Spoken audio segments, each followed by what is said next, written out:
You're listening to Trek.fm. Want to join in the conversation and share your thoughts on this episode? Join the Babel Conference, our listeners' discussion group on Facebook. Just type BABEL into the Facebook search field, and we'll look forward to seeing you there. This is Steve Sansweet of Rancho Obi-Wan, and you're listening to the 602 Club.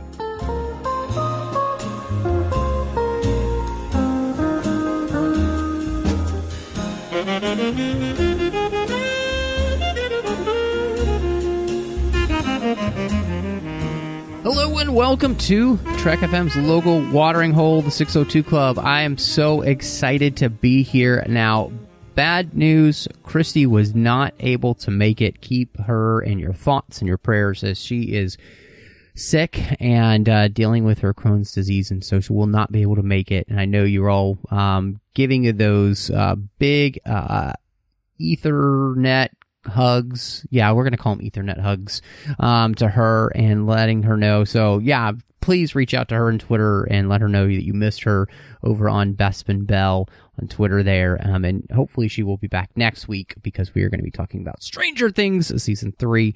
But this week, we have back good friend of the show, Scott from the Suicide Squad cast, to talk about the one and only Bumblebee.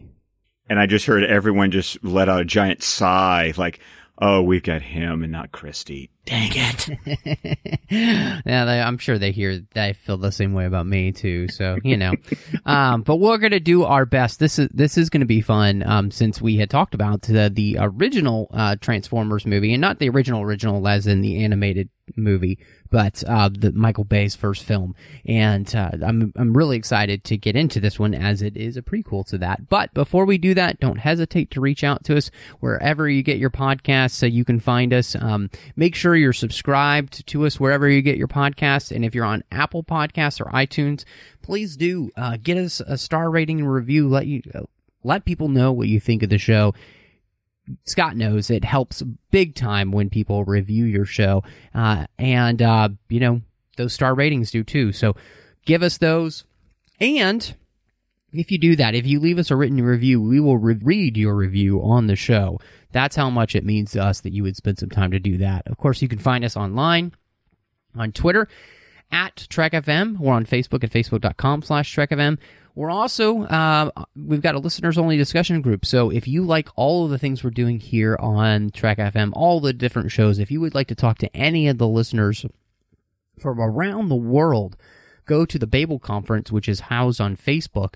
If you type Babel into the search field there on Facebook, you can find us, or if you're on the website at Trek.fm, hit discussion at any of the show pages, that button that says discussion, and that would let you in as well. Last but not least, you can shoot us an email, and that's over at Trek.fm/contact. Choose a show, choose the 602 Club, and that comes to Christy and I. So, Scott, I was wondering this. Okay, so it's been a while since we had a Transformers movie. I think the last one was The Last Night, if I'm Yes, that was not mistaken. 2017. Yes, and I've done my best to just forget it even existed. I did not even see that one. And so I was kind of wondering, as we're looking back, what your transforming history is with the series, with the toys, and with the movies. I was 4 when the original animated movie came out in 1986, and I saw it in theaters. That's my history. I was there in the 80s. I was 2 when the show started, so I can't remember when I actually started watching the show, but I did watch the show before the movie came out, and I saw that puppy as a 4-year-old in the theater. It's actually the very first movie-going experience I can remember. So, like, my movie-going career, as far as my memory is concerned, began with Transformers the movie. So... Yeah, that's great. So I watched the cartoon religiously every afternoon after school. I had some of the toys. I was in a family that toys were treats. Toys were not... I was not entitled to anything. So I had a few... I had a few here or there, but they were something that I enjoyed. I watched the show, and then probably about, 5 or, at least by the time I turned 5, as the show kind of died out, like I never finished the cartoon series, but I still counted myself as a Transformers fan. Actually, a Transformer comic book from Marvel. It was the first comic book I ever bought at a food fair grocery store. So I have a lot of firsts associated with this franchise.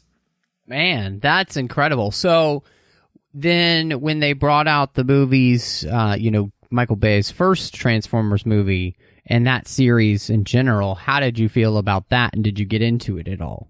I was there, I think, even opening weekend for the first Transformers film, and I remember enjoying it. I remember still saying, and this sounds so cliche, and I'm sorry, but I still remember saying, too much of the humans, not enough of the robots. I even felt that way with the first movie. And then as the series progressed, I kind of had diminishing returns with every film after that. Dark of the Moon was the last one I saw in theaters. Age of Extinction, I rented from a Redbox and never even finished it because I had to return it to get it back on time. And then I still to this day have not seen The Last Night. That just didn't happen. So that's kind of what I felt like. I was jazzed. I owned the Blu-ray of the first one. I watched commentary tracks and special features. That first one kind of gave me a juice, and then I just had diminishing returns with every film after that. Yeah, I mean, it's funny you mentioned that, the idea of kind of diminishing returns, because I do feel like, to me, and anybody who's really interested, you can go back to listening to Christy and I talk about the film, and I still enjoy watching it. It's a delightful movie, and it's fun, it's vibrant, it still looks great. The effects in it are top notch. ILM knocked themselves out putting that movie together, and it's just kind of what you want for the most part from a Transformers movie, and like you said, there could definitely always be more Transformers in it, but I think that they did a great job, and at 100%, I mean, it is diminishing returns by exponential numbers by the time you get to, well, the second movie was awful. The third movie's it's maybe a little bit better, but it's not great, and then that's when they lost me.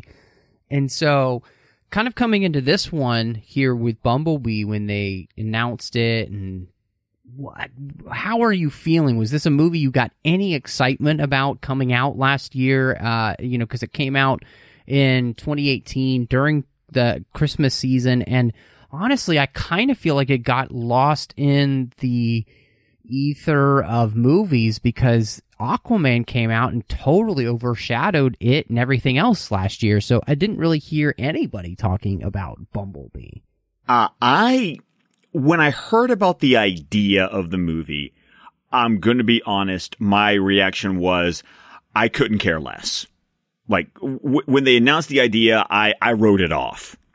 Then when it got closer to its release, I started hearing the rumblings they're using the Gen 1 designs. Gen 1 fans are going to be happy. And then I saw that trailer and I was like, okay, this actually looks cute. The trailer did do its job. It made me interested enough to say, I might want to check this movie out. But you're right.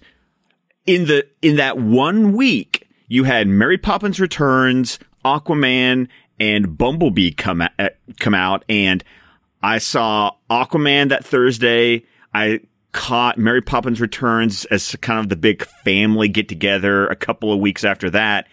I never saw Bumblebee in theaters.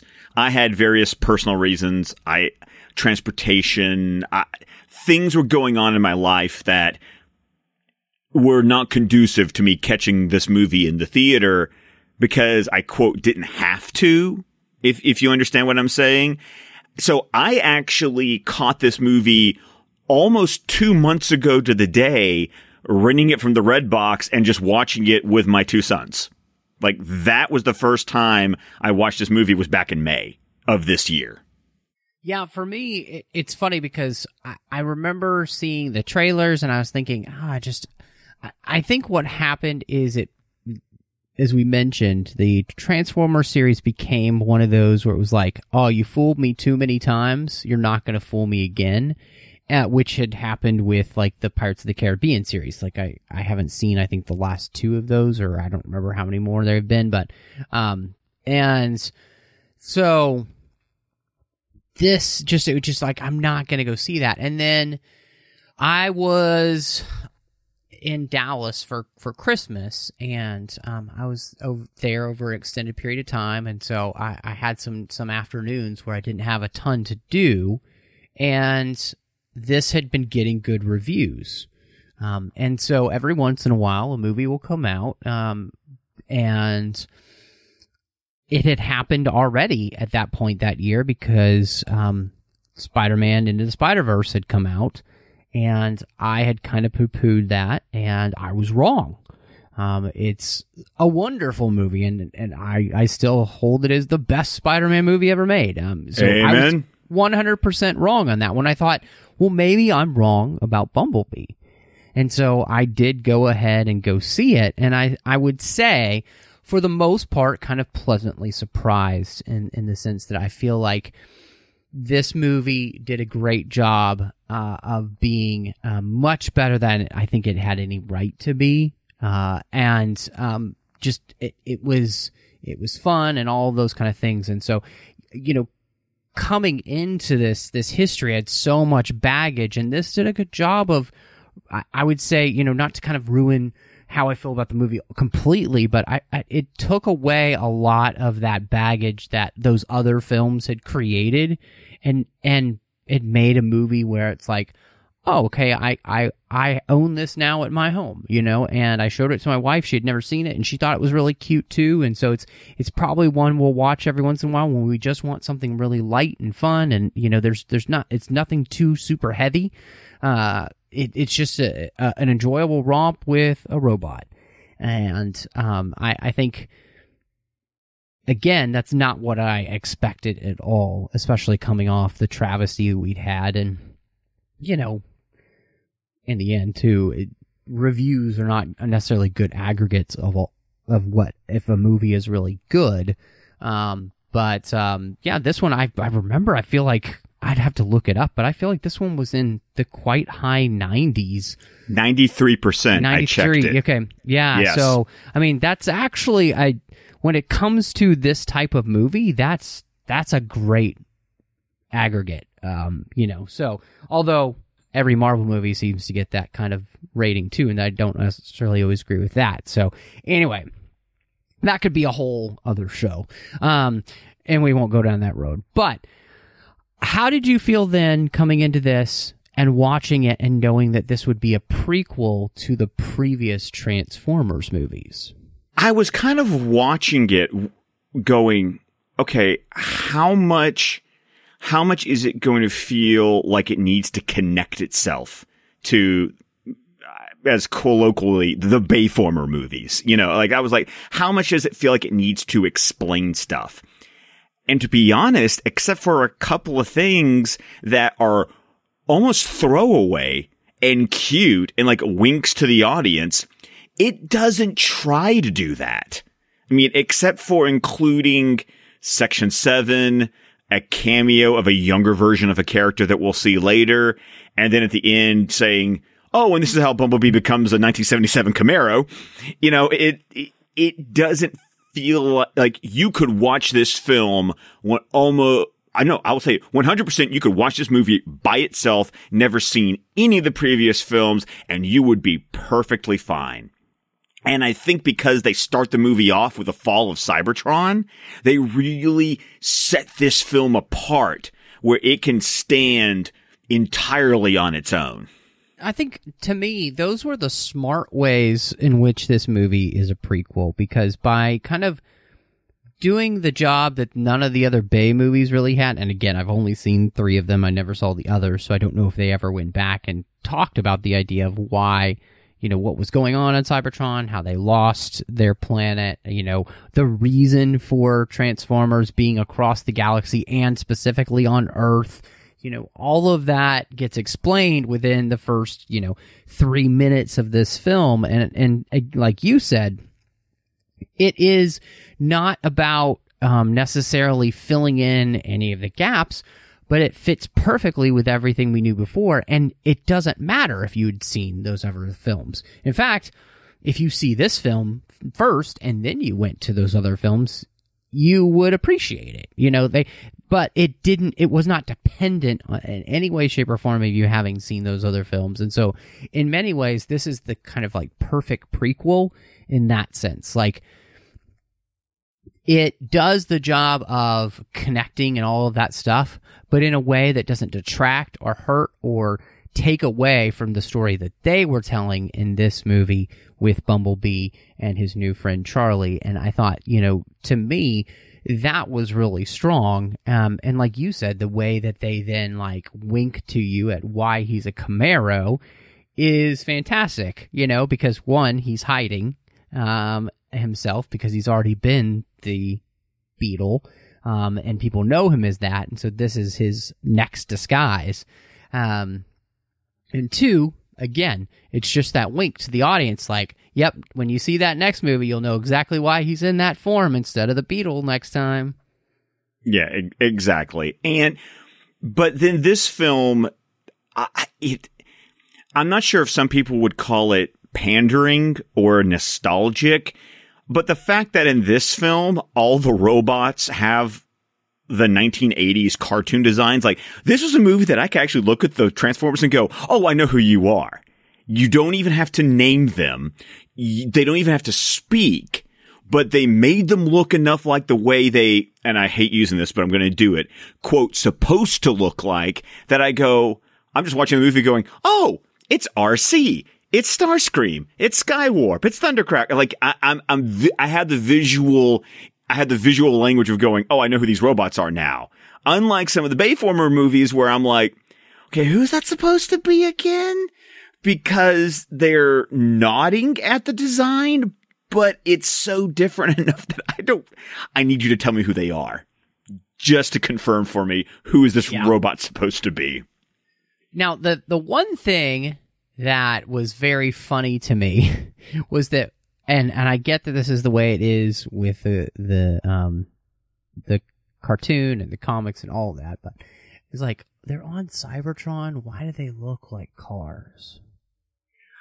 But I know that's this. It's just the way it is. But it's just the way it is. It's like, yes, why do they look like human like the cars that humans make on our planet when they're like planets away? It doesn't make any sense. But you just let it go. You let that go. And actually, if you look back to the original cartoon, they do look more alien when they're on Cybertron.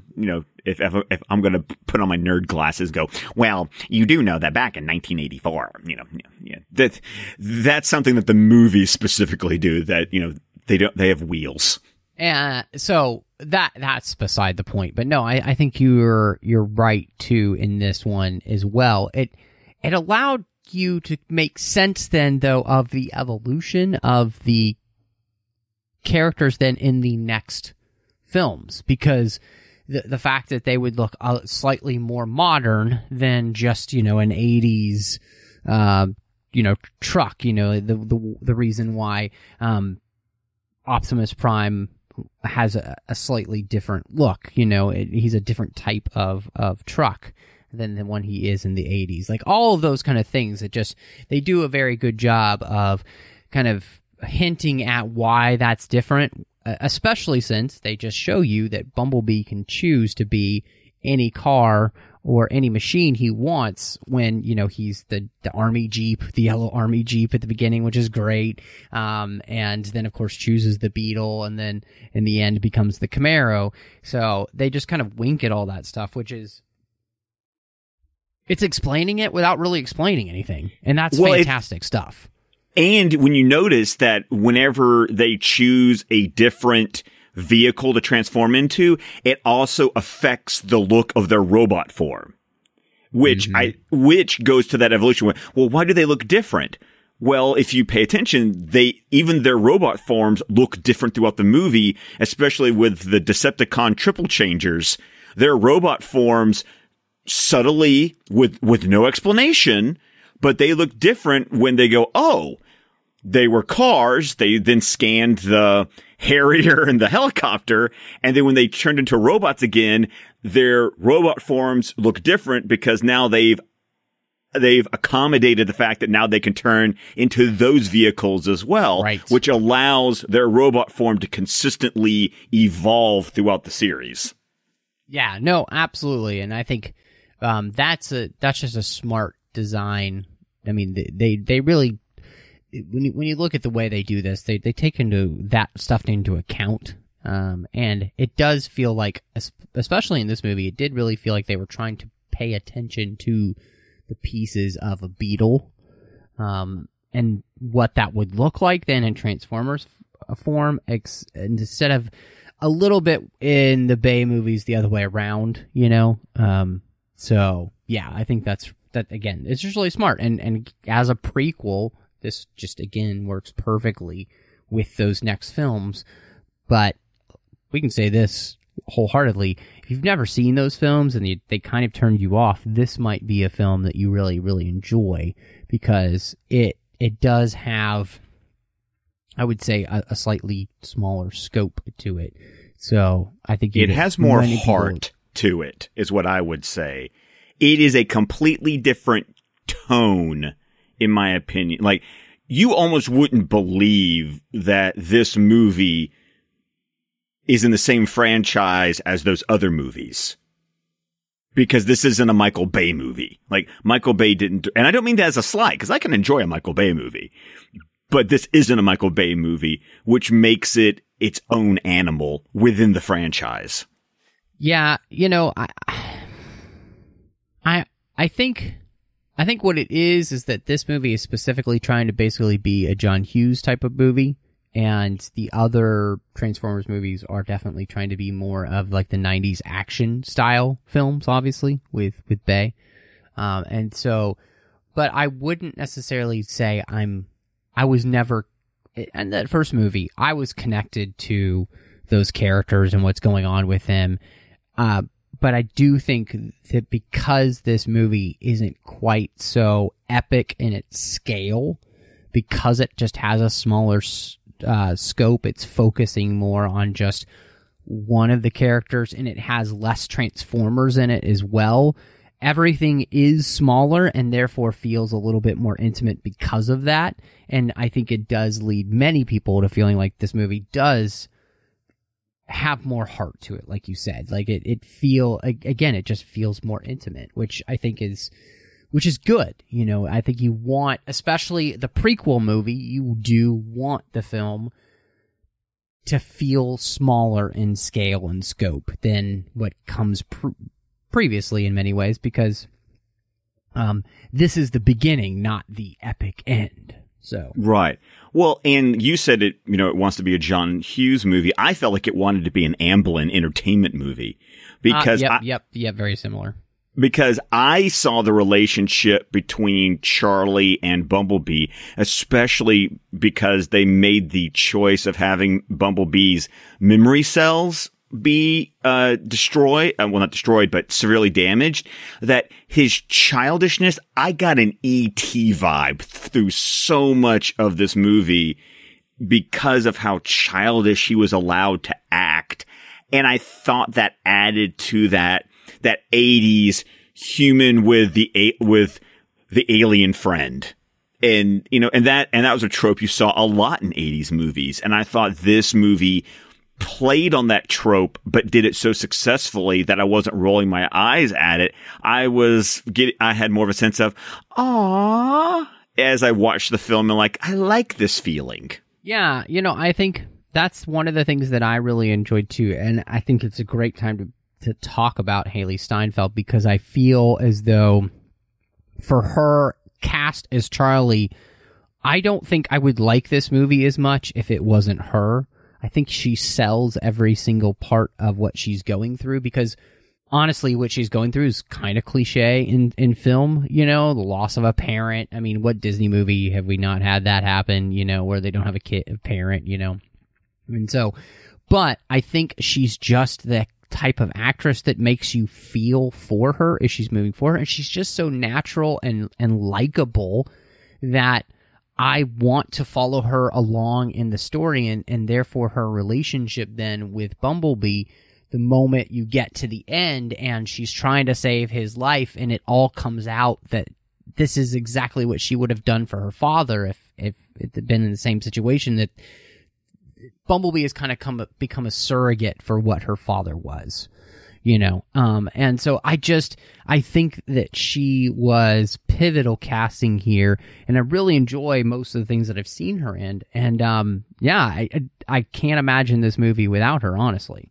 I would agree with that, because she was charming to watch. And I can only off the top of my head think of 2 other movies that I can't say seen her in, because one of them was Spider-Verse when she was the voice of Gwen Stacy, and the other one was The Edge of 17.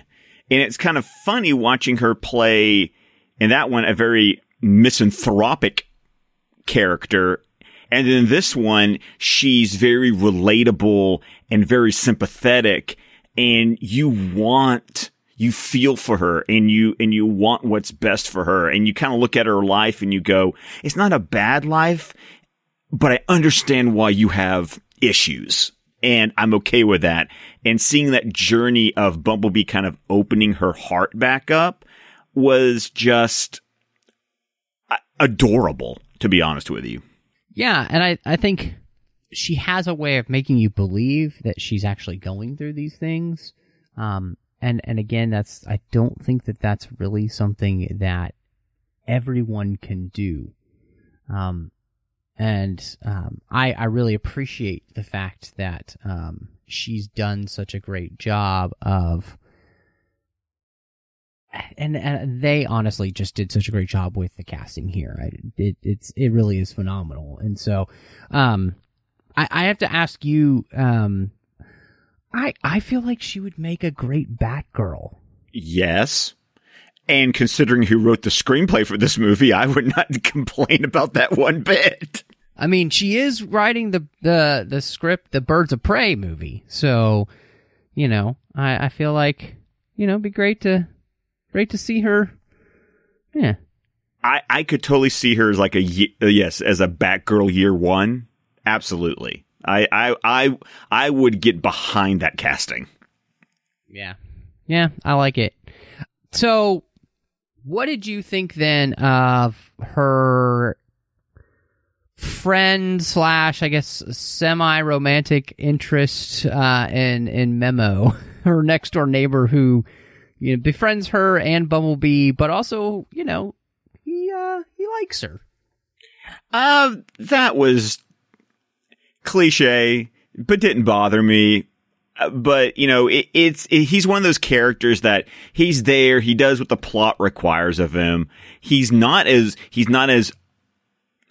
played awkward he was charmingly awkward and not painfully awkward throughout the film. So my empathy, my empathetic nature didn't make me cringe when he was on screen.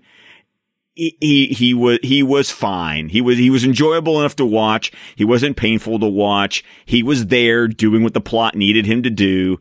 And so, I don't have anything bad to say about the actor or the character, but I'm also not, head over heels either. It's the boy next door who has a crush on the cute girl, and he's awkward and geeky and is having a hard time talking to her, which I've seen innumerable times in various 80s and 90s films. Yeah, I agree with you. I think he does a good job of doing exactly what you want in this movie, being the very geeky kid that lives next door, that's likes the girl that's probably out of his league, possibly.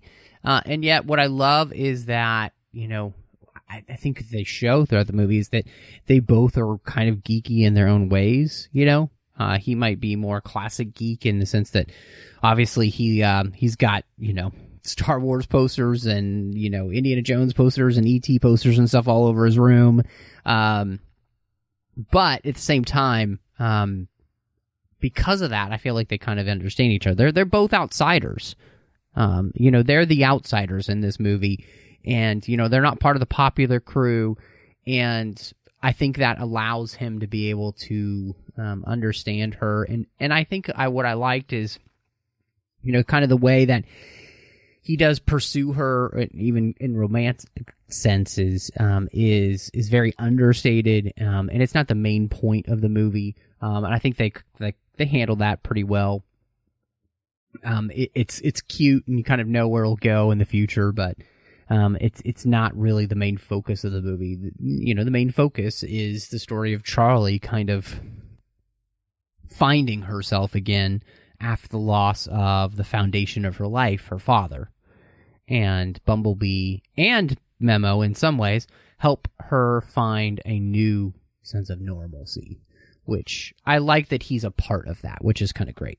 And they don't force the romantic relationship. Like, the best he gets is a peck on the cheek, and even at the end when he tries to hold her hand, she's like, we're not there yet. And that I appreciated. It wasn't like within the span of like the 2 to 3 days this movie takes place over, like they're just instantly in love and like have this big passionate kiss at the end. No, they're teenagers who are kind of like each other.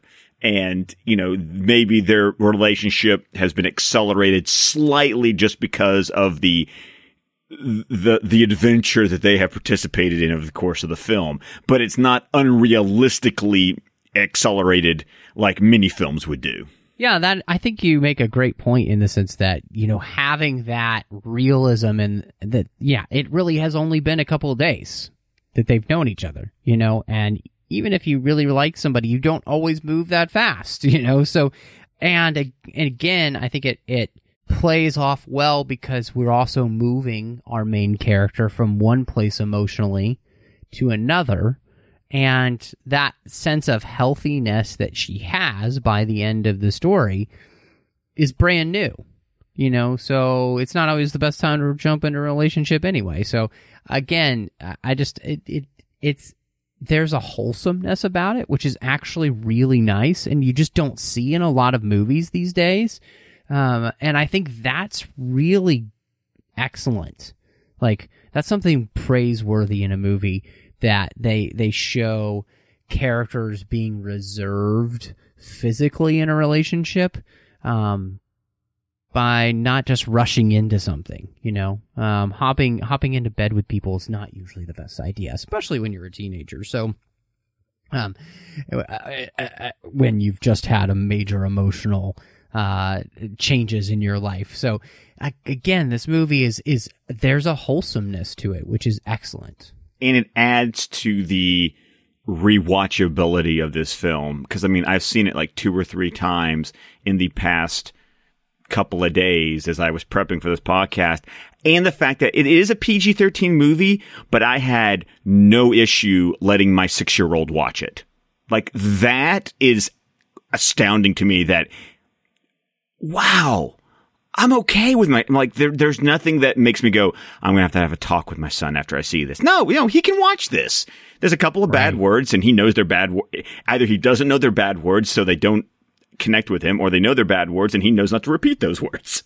Well, and I think that's the thing, too, here. And I will just say this, as wholesome as this movie is, I wish, honestly, that they had pulled out some of that, use of, dropping the S-bomb and stuff like that every once in a while. If you pull those things out, this movie could be PG. And there's no reason for that not to be the case, especially when we're talking about the Transformers, right? And so I do feel like we've lost something in the sense that you can have, like you said, you don't have any problem letting your young kids watch this movie. And it could have been even better if they just pulled out some of that stuff. That's a slightly, we call more adult, but there's really no reason for it. You can say other words there, and it's not going to hurt the film in any way, shape, or form. So I do kind of wish that they had done that, because again, there's nothing wrong with making a great PG film. Like, you can do it. It's like like every movie has to be PG-13 these days. No, it does, actually. And I have a funny story about that kind of is in franchise. the original animated film in 1986 was PG, and they intentionally inserted 2 cuss words into the film to assure that the MPAA would not give them a G rating, because they wanted the PG rating back in 1986. So there's actually a history of this in the franchise. Yeah. Oh, man. You rebels. Of course, that's when PG could have, like, sex scenes in it, you know. Oh, like, yes! Top Gun and stuff. So, yeah, it was a totally different time. So we do get, like you mentioned, Sector 7, and John Cena plays Jack Burns. And what did you think of his addition in the movie and just kind of the character that he turns out to be? I am so conflicted about John Cena in this movie, because I actually I think this is actually the first film I've seen of his. Like, I can't think of a movie that he's acted in that I've seen before this film. And so I'm going into it going, okay, you're another pro wrestler turned film actor. You play up the camp factor, which I feel like works for your persona, and that's fine. And he's I keep on saying this because this movie, I feel like by setting this as a period piece in 1987 and obviously writing it to feel like an 80s movie, there's a lot of things that we would consider cliches or tropes that this movie plays with. And so he just feels like that tropey military guy who's all, the commies or the enemy. And then by the end kind of gets a little bit of heart when he realizes that there's a greater evil, and realizing what he thought was evil wasn't evil. So he plays that stereotype, and he plays it fine. He plays it well enough. He's fun to watch. My favorite scenes is when he's like commenting on how dumb the Dr. Powell is, because he's like, you do realize this is a terrible idea, right? It's like his paranoia is actually justified, because since he's scared of all of these aliens, when the Decepticons show up, you're like, no, actually you're making sense. I actually agree with what you're saying right now. You're wrong about Bumblebee, but you're right about these 2 Decepticons. So I think you're absolutely right in your thought process of, John Cena, because I feel like he plays the role kind of similar to the attitude The Rock might have. You could see Dwayne Johnson being in this role. I like, though, that they kind of play him as this, all intents and purposes, the hard-ass, military guy who comes off like a jerk at the beginning of the movie, but then is the only one who's asking questions throughout the movie about these Decepticons. And, of course, his funniest line is probably like, they've even got Decepticons in the name. Like, yes! Should we really be trusting these people? And it's just, it's great, because it's a wink at the camera that, yes, their name is totally stupid. They give it away with the name. And then, of course, like you said, by the end, he realizes that he's fighting for the other side. And part of that, too, is that he sees what they're doing, and it frightens him. And in a good way, like the hubris of humanity doesn't overshadow him enough that he can't see how dangerous these Decepticons are.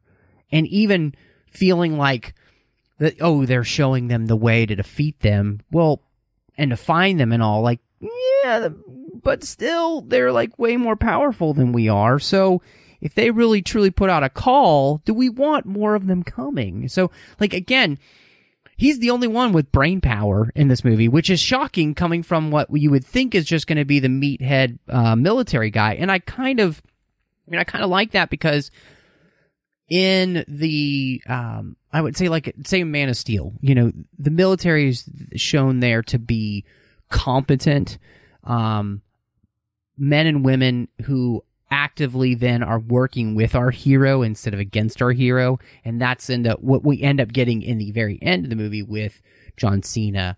And I kind of like when the military isn't just shown as being these meathead macho guys all willing to just shoot things all the time.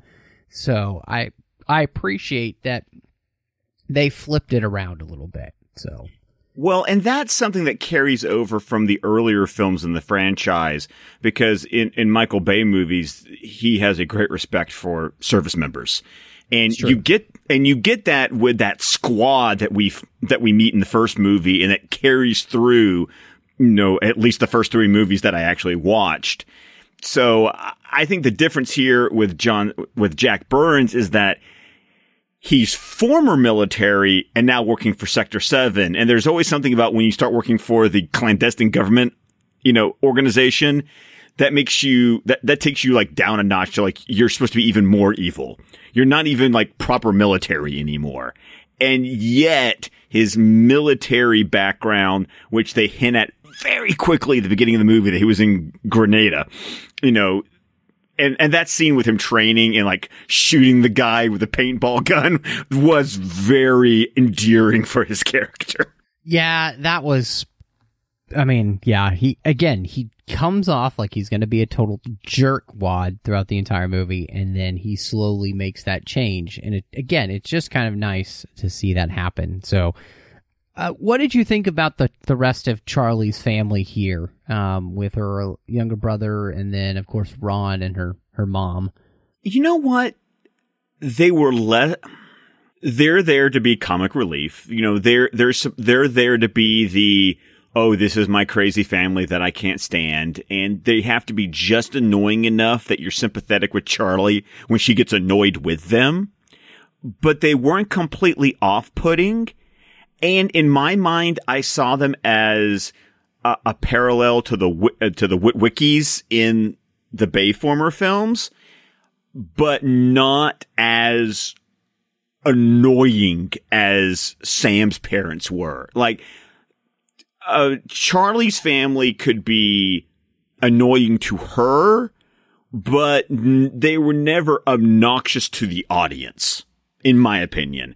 And so I felt like they played their part. And then by the end, by the time that Ron's there doing the Miami Vice in the family's station wagon, helping Charlie and Bumblebee get away, they even got their hero moment as they became a family in that moment where they're willing to endanger themselves to help Charlie forward. So they proved to be like, they had a point. They got to be helpful and not just there to be obnoxious and annoying and comic relief. Yeah, that's the thing. I think I would be annoyed with them throughout the entire film if there wasn't that moment where her mother confronts her about her being a jerk to everybody in the family and acting like, she's the only one who bad things have happened to. Mm-hmm. And what I appreciated about that moment was that her saying to her daughter, we all went through what we went through. We all lost your dad. It's not as though you're the only one who lost your dad. And we're all trying to find a way to live without him in our own way, and it's not as though we're trying to forget him, and you're not the only one who lost him, and that's a good reminder because, this movie makes abundantly clear teenagers are the center of their own universe, and Charlie forgets that there are other people that lost her father other than her, and especially her mother, and, obviously, it's been a few years, and so her never ever trying to really get over that and just kind of continuing to wallow in the pain hasn't just been hurting her. It's been hurting her family, too. And so I really appreciated that moment. It's very small, but I thought it was just an important moment to say, look, just because bad things happen to you doesn't mean you're necessarily the only one that bad things happen to, and especially here, not the only one that lost somebody extremely important to them in their life. And it's always nice when even when they're the protagonist, when the obnoxiously self-centered teenage character gets reasonably put in their place. And that's exactly what her mom does. And as you get older, you appreciate those scenes a little bit more. 'Cause you go, yeah, check yourself. Well, and I think, one of the things I always appreciate about movies, too, is when they have the opportunity to be able to allow parents to have conversations with their kids. This is one of those, like you said, you can watch this movie with your kids, and it allows you to be able to have maybe some important conversations, not about things that they have to, we have to have a conversation about that now. But this is the kind of movie that allows you to have good, healthy conversations with your kids about things like loss and, how we deal with those kind of things. And, it's a very small part of the conversation of the movie, but overarchingly, that's what Charlie is dealing with the whole time. The loss of her father and having to come to grips with the fact that he's not there anymore and find a way to actually move on instead of just kind of living in the past. It kind of reminds me of Star Trek Deep Space Nine. Sisko, at the very beginning, the prophet saying, but you live here. And that's exactly what Charlie does. She lives in the moment of her father dying all the time instead of finding a way to move forward with her life. Her life has just kind of been on pause. Now it's finally unpaused. Mm-hmm. Absolutely. So we have two Decepticons, Shatter and Dropkick. And so what did you think about them as the villains here? You got Angela Bassett and Justin Theroux doing the voices as well. Did you feel like they fulfilled the role they needed to as Decepticon menaces? Would you like to have seen more? Was it just enough? As an old school Transformers fan, I love the fact they were triple changers. Like that was a geek out moment for me, because I was like, triple changers were the things that like I never got to have one of those, but it was like, oh, that's cool. They transform into, I can do 3 things with them, and so that was fun.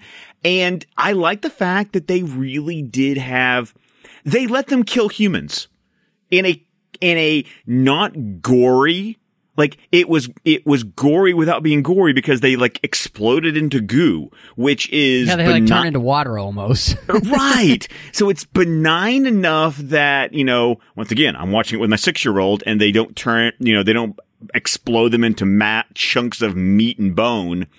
But so many times you have the bad guys who shouldn't give a rip, and yet don't just massacre everyone in their wake.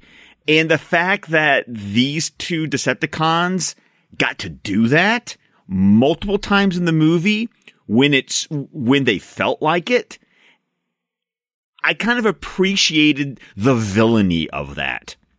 Otherwise, they just looked really cool, and their designs were awesome. I really did enjoy like their like muscle hot rod versions, and then when they turned into the Harrier and the Super Cobra, that was just, that added to, they weren't there. I think another thing was their motivation wasn't they by themselves were going to take over the world. No, they knew their place. Their job was to hunt for this one person, and then they were supposed to basically ring the dinner bell for everybody else. So because there were only 2 of them, they weren't trying to take over the world all by themselves. They were appropriately playing their piece of the overall plan. And that, because the movie overall was smaller, and you've got 1 protagonist and 2 antagonists, it seemed like an appropriate scope for their mission. Yeah, I think the thing that made them really great was exactly what you said, the fact that they are villainous enough so that we don't want them here. We get why it's imperative that we stop their mission, because we see how they feel about humans, which is they are ambivalent enough to just murder them at the drop of a lug wrench, I guess. So they really they have no thoughts about, they give no fracks about us, and so And that's the dangerous place that we are with them. And so I appreciate so much that they play it off like that. And I think, Angela Bassett's voice is perfect. She kind of has almost like the female James Earl Jones-ness going on. So excellent thought there. Yeah, her voice is amazing. Like, I could listen to Angela Bassett talk for hours on end because there's such resonance there. I think Justin Theroux is fine. I don't think he does anything necessarily special with the character of Dropkick, but Dropkick doesn't get a ton to do other than just, wantonly murder people every once in a while. So, I think, again, like you said, they're not there to take over the world. They have a piece in the plot, which is to find Optimus Prime, and they're doing that through Bumblebee. And I think they just do a great job with the Decepticons and their part in the story. And they don't try to make it so overly big that it makes the movie something it shouldn't be, which I think is really smart. Absolutely. Could not agree more. So, I mean, the movie is called Bumblebee. I feel like we should probably talk about Bumblebee. And I think it's interesting because we already know Bumblebee from the Bay films, and there's not all that much, I feel like, that's that different. I feel like the thing that makes him different in this movie happens to be what they can do effects-wise with Bumblebee, and that really kind of made some of the scenes stand out personality-wise, like when he's waving at her for the first time, as she's driving up trying to get to her mom in the car, who's driving the car. She shouldn't be driving the car because she knows that if her mom finds out it's a Transformer, it's going to be, crazy. And I think all of those kind of things are when they're running away from the police car and, they're like gliding on the side of the highway, and he's like holding on to, the railing there to get him around, and all of those kind of things. Like, they look so good for the most part, and it opened up so much of the fun, amiability of Bumblebee as a character. He is kind of childlike, and they really play that up in this film. And again, I think he's perfectly in line then with what we see later on too in the film. So it's just a great culmination of everything you'd want in a prequel movie about a character we've already seen before. Well, his character is the one that I felt like that the movie felt like it needed you got some splaining to do. Like this is he's the one character where he's the most connected to the other films. And so this is the one where it's like, why can't he talk? How did he learn to use the radio? Why does he turn into a Camaro? Like that's the one where, like, when I talked about the winks and the nods earlier in the episode, those are the ones where most of them are coming, where they had to write in, we need to drop the hints of how did his character end up the way he does by the time of that first Transformers movie. And so Bumblebee as a character is the one that gets that most connective tissue going on. Yeah, and it works. I think they do it really well. And like you said, it's not so heavy-handed that it makes you lose perspective of where you are in this movie. It never takes away from where you are in the movie, which is excellent. So, my favorite part about that was at the very beginning when he's fighting Blitzwing. And, I love the fact how they explain why his voice box gets ripped out. It's because he actually says the line, "I'll never talk." And Blitzer's like, well, we'll make sure of that. I'm like, and when it happened, I was just like, oh, okay. Like, it's just one of those like cliche action lines, but it was like, well, if you're gonna have to get his voice synthesizer ripped out, that's great way to go out, was him saying, I'm not gonna tell you. So while I'm being a sadistic Decepticon, that's why I rip out your voice box. Well, and I like that too, because it also explains why you can't just fix it with Earth technology.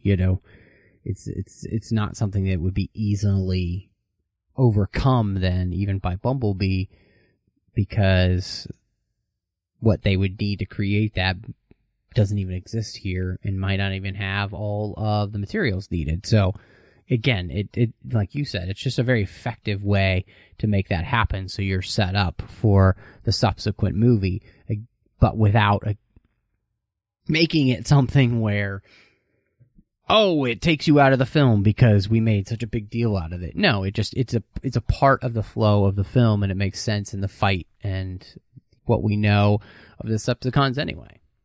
And I think, just on that, we've mentioned it a few times, but I do feel like for the most part, this movie looks really good. I think the CGI work here is pretty phenomenal, and that's what you need in a Transformers movie. And the fact that the quality hadn't gone down at all from the previous films, I think everything for the most part looks and feels pretty seamless. There's a few things always in a movie like this here or there, but I do feel like this movie looks pretty good. I could probably have done without the scene of Bumblebee in the house. It feels a little too derivative of like the first movie when they're in the yard.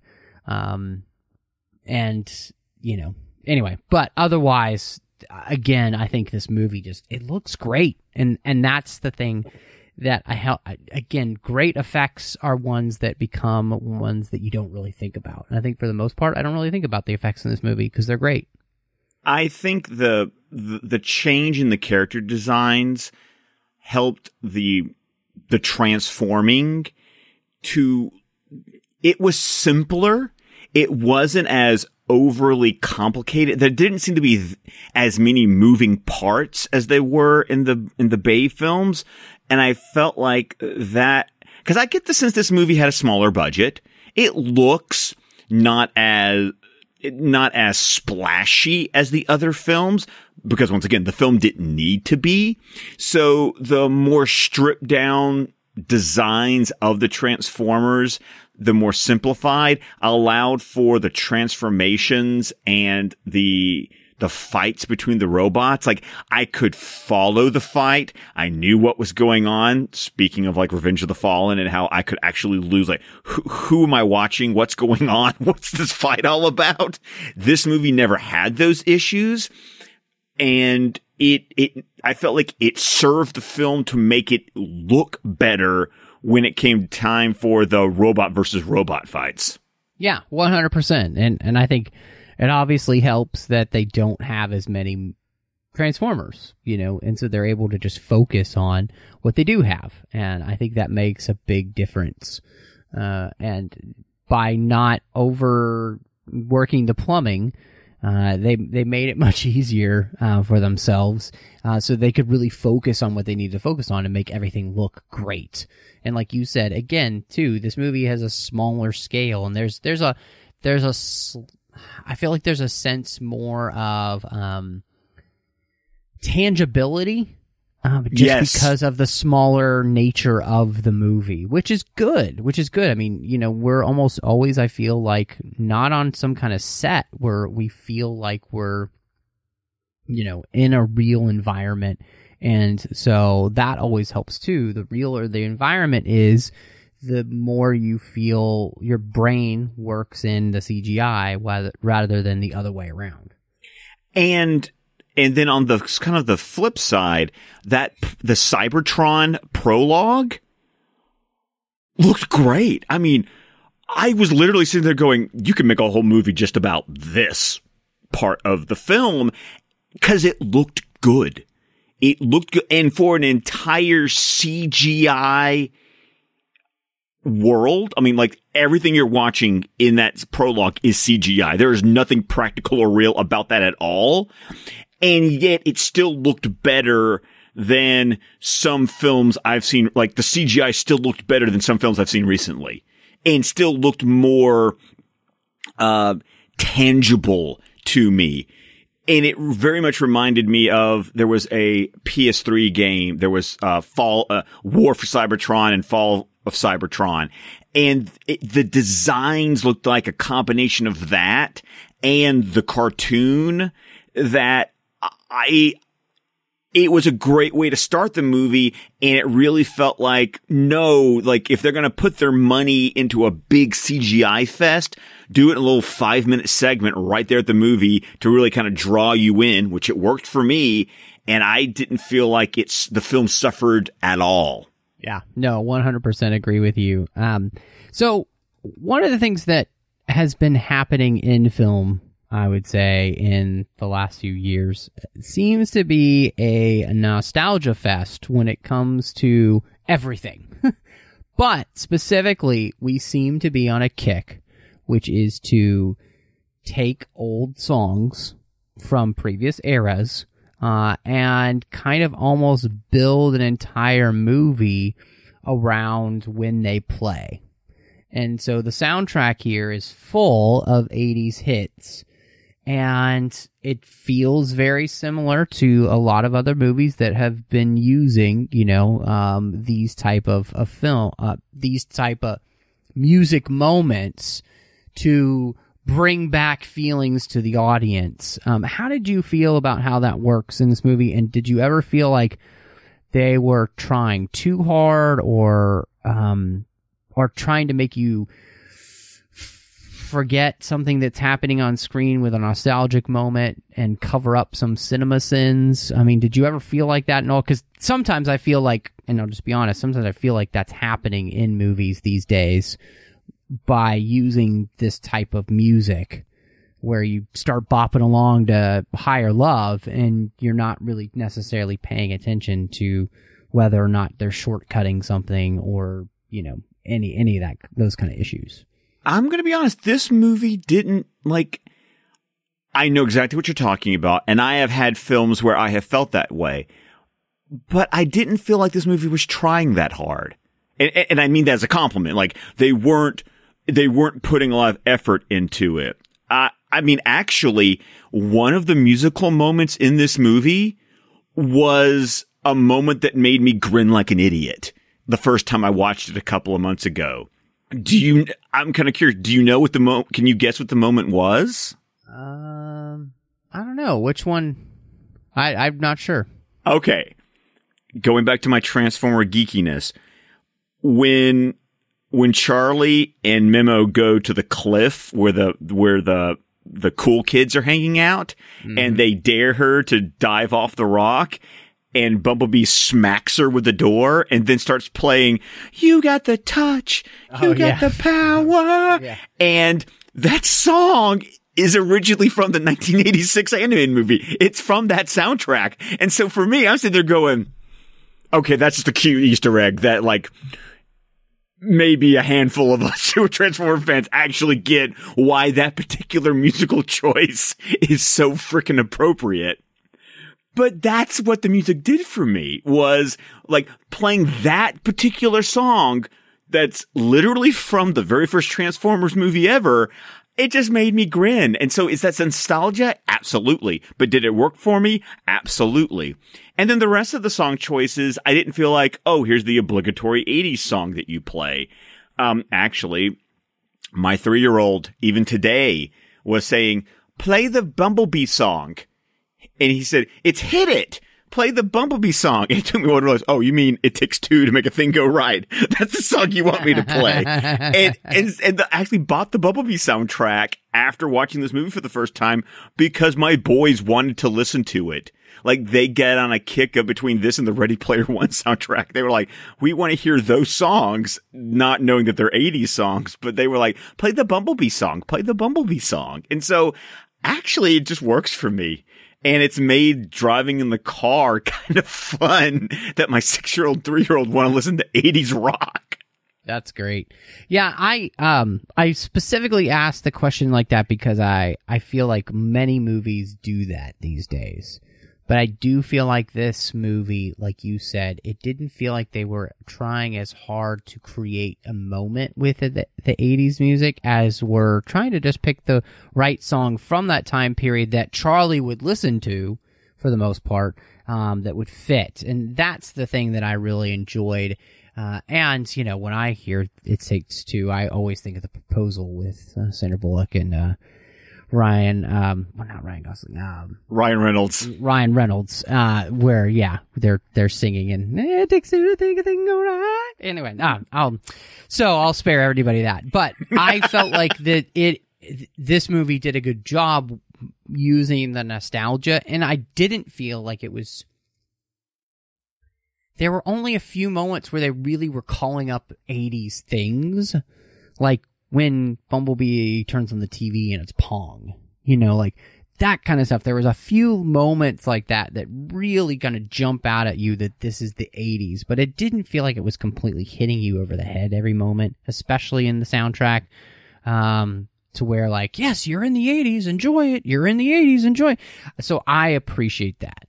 The closest they came was, watching the end of The Breakfast Club, and then at the end of the movie playing that exact song. But then I feel like they justified it because when Burns salutes Bumblebee and he does the fist pump thing because he's watched Breakfast Club enough times, I felt like they earned that fairly obvious song choice at the end of the movie because they set it up throughout the film. Yeah, 100% agree. So I think we've been going on about the movie now for over an hour, and I am really interested at where you come down then on your ratings for Bumblebee. I feel like I'm going to do it on a scale of 5 because I feel like that's the best one. I would give it 3.5 all sparks out of 5. Yeah, I think it's funny that you say that because I'm 100% right there with you. In fact, that was my original rating when I came out of the movie, and it's still my rating after rewatching it. Part of that is because as good as this movie is, there are a lot of cliches throughout it. And for the most part, they overcome that, but it is a movie that is riddled with cliches. And so that is what it is. But the performance of Hailee Steinfeld, the effects in the movie, the fact that the movie never kind of like makes itself bigger, it's not longer than it needs to be, like all of those things overcome some of that so that I don't really care. I just enjoy watching the movie. But I can't deny that as a film, those things are there. And there are a few things I would have done differently. Like I mentioned, I think the Bumblebee scene in the house is... It's the eye roll. It's the eye roll. Yeah. And I know why they're doing it because it was their way of like getting him to plug himself into the socket and all, but I just feel like there's better ways to do that than have the scene we've kind of seen before. But in the end, it becomes a movie that it's really enjoyable to watch. And I think, like you mentioned, this is one of those movies that you could have your family sit down and watch too, which is enjoyable. And I appreciate that this is the kind of thing that could, if they did a sequel to this, it would be kind of interesting to see where they go. I have no idea how they'd have, Hailee Steinfeld in it again at this point because it felt like they wrapped up her story with Bumblebee. But you could definitely have a character like John Cena back, and something like that. So anyway, all in all, it's a fun movie, and I just love that, like, it's so much fun to sit down and talk about a movie that is this enjoyable and this wholesome. I don't feel like we get to do that very often. I really appreciate we have great associate producers here through Patreon. We've got Ken Tripp, Davis Grayson, Ryan Millette, and Daniel Noah, who've been supporting the show and the entire network for a long time. Now, just a quick word about that.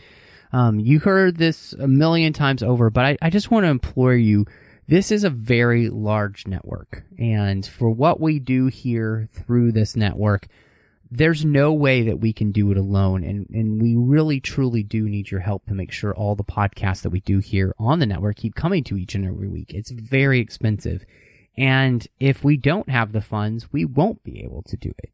So I implore you, go over to patreon.com/TrekFM, see how you can become part of the team. We have some great contribution levels for you. And in the end, though, everybody giving a little bit is what makes this network happen. So, again, that's patreon.com/TrekFM. Please do help us out. Scott, so great to have you back on the show. This was a lot of fun talking about Bumblebee. So, where can everybody catch up with you online, and tell them a little bit about the network that you were on? Well, I can be found mainly on Twitter at ScottDC27. You can also find me on Vero at Scott McClellan, since now we have our little at usernames on Vero now. And then, of course, over at SuicideSquadcast.com, where you can find the entire network of shows. I am a co-host and co-founder of the network over there on the Suicide Squadcast, your weekly news and review show about pretty much anything DC Comics related, specifically news with some television and comics sprinkled in. I am also been a regular guest host on our DC TV Squadcast show, where I have been joining the regular host to talk about Young Justice and Krypton, because I love those shows and I love getting to talk about them weekly. So those are the two shows of the 4 shows on our network, which does include Fans Without Borders and DC Comics Squadcast. So all of that can be found at SuicideSquadcast.com. Everybody should check it out, too. It's a great network. It's a blast to listen to, so make sure you do. You can find me on Twitter, Instagram, and Letterboxd and Vero now under the same name, MattRushing02. I am also here on the network doing The Orb with Chris Jones as we talk about Star Trek Deep Space Nine. I'm over on the Nerd Party Network. I do 2 shows over there. One is called Aggressive Negotiations. I do that with John Mills, and we talk about Star Wars each and every week. It is a Star Wars-specific podcast, so if you love Star Wars, it is the place for you. You can also find me doing Owlpost with Drea Kaufman as we talk about Harry Potter each and every week, 1 chapter at a time. We're actually looking to wrap up the Order of the Phoenix very soon. I think we have 5 chapters left, if I'm not mistaken, maybe 6. So make sure you're checking that out. And then last but not least, I do Cinema Stories with my good friend Courtney. And that is where we talk about films, but through the lens of faith. We want to say thank you so much for joining us. And as always, y'all come back now, you hear?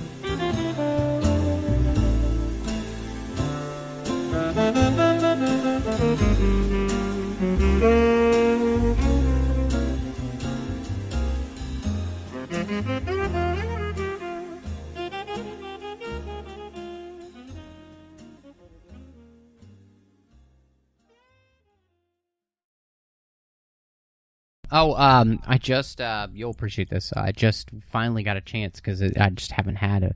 But I started Krypton Season 2 today. So, yeah. Yay! So I haven't been able to watch any of it so far. So, it's it's turned into a really good show. It's turned into a show that, like, I anticipate. Like, I get ready for the next episode. Yeah. Yeah, me too. And part of that, I think, is just that it's so much more than the Superman prequel. You know, like it's a show in its own right that has it's doing its own thing, and it's playing around with it. It's not really. It doesn't feel like it's beholden to a lot of canon. They just it's not, because it's an alternate timeline. So they've pretty much created one at this point. So I just appreciate that. It's like, this is what I think is so smart to do with comics is take the source material, but then just make it completely your own. Then that way, 1, fans are surprised. But 2, it's what but the best comics do anyway. I mean, isn't that why everybody loves Kingdom Come? Like I know why do we all love Elseworlds as an imprint? Yeah. Yep. Actually, absolutely. So anyway, it's been exciting to get back into that. And I've been watching Swamp Thing too. So, which is pretty good. I love watching it like at 11 o'clock at night because the creep factor is like, I don't want to watch that show during the day because then it totally like kills the atmosphere and the ambiance that the show creates. Yeah. I think the thing I'm most interested to see is since they're doing HBO Max, if DC Universe will last, which I don't think it's going to. I just don't think it can fiscally. So I'm just kind of curious. I mean, I'm curious with HBO with the new report that HBO Max is going to be sharing the original shows. Mm-hmm. And because something that we've been talking about, the comics library thing on DC Universe is really the biggest draw for it. And, Which is really nice. But I will say personally, I have so much else to read right now. I just haven't really been able to utilize that. I've used it mostly for the shows, and the new release animated movies that have come out, which I haven't had to buy right now because I already have them for free on the service. So, that's which I've enjoyed all of that. But I just can't see if they really truly are going to share those shows with HBO Max. It's like I'm much better served getting HBO Max than the comics library part, which, if I really want the comics, I can go and buy them every once in a while when they have a big sale, on Comixology, and still get all the goodness of the shows, which I'm really enjoying. Like I want to continue with Titans, see where that goes. And, of course, if they decide they want to keep doing more Young Justice, which this season, I would say, has been good, but I'm a little annoyed. It's not annoying me, to the degree of, half the CW shows I just don't even bother watching anymore. Yeah, I don't watch Supergirl anymore because of that reason. Part of that because it was not a very well-written show. No, it was not. Which is a really badly written show. And, the fact that Arrow's ending now, and, I'm not going to even bother with Batwoman. I just don't care enough. I'm going to give Batwoman a shot, just because I'm a glutton for punishment, and I haven't learned my lesson. But yeah, exactly. But the instant it goes down, the instant it starts going down the Supergirl route, oh no, click.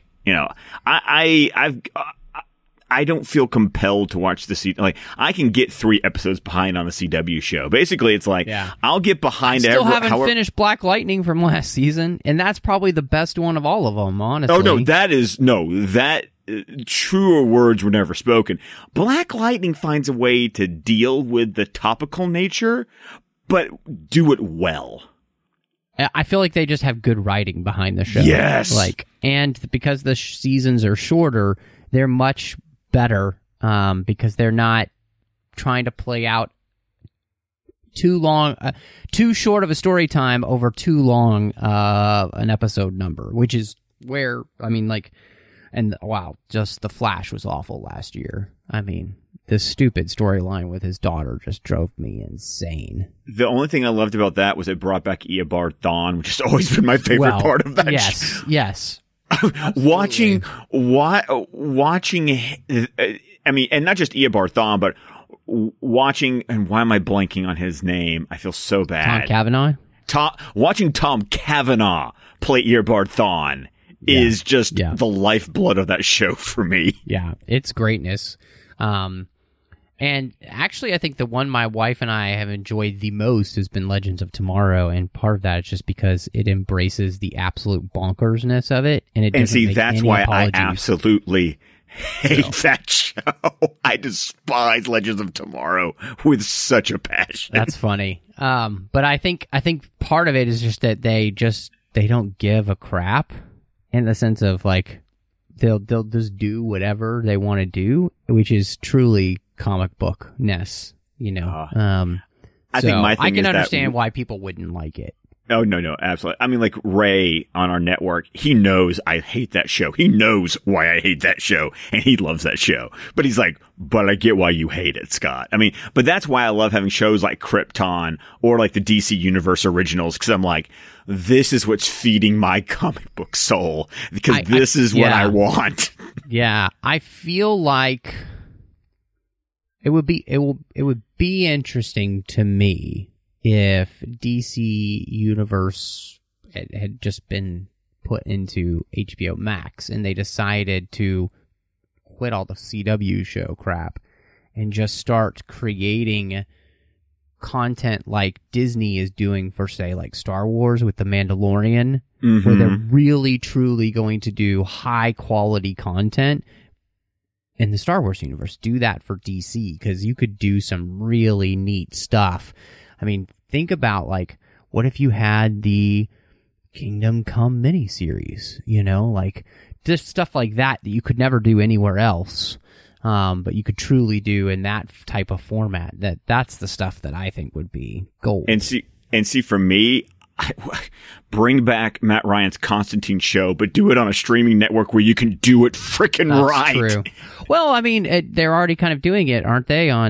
That's what Swamp Thing is so much. I mean, Constantine would fit perfectly in that show. Well, considering that Constantine was created in Swamp Thing, yes, that's the point, though. Is that? Yeah. And I love Matt Ryan's portrayal of the character, but as Ray likes to joke, you hate Legends of Tomorrow so much that even Matt Ryan's Constantine being on the show is not enough to make you watch the show, is it, Skylight? No. Yeah. No, he's it's good not. on that. He's very good on that show. But yeah, I feel like the other part of this is that they are trying to drag out too many of these shows past their prime anyway. It's like what you needed to do was you needed to create, like, if they had been smart, they would have just had Arrow. It's only 5 seasons. You have 5 seasons. It's about the 5 years they've been on the island, and they made it longer, and they shouldn't have. You know, they should do that same thing with all of these shows, is they legitimately know what the beginning and ending is, so they know what they're working towards, and no matter how popular it is, just end it, and you've got other comics you can adapt, you know. But that's American. Bring those what you just said is in the universe. I know. Yeah. But what you just described is like the problem with American television. Oh, this is why I love British TV. When they're done, they're done. Yeah, it's very true. So, all right. Anyway, we could keep talking about this all night, but I could put that at the end. It's just a huge stinger. Anyway, all right.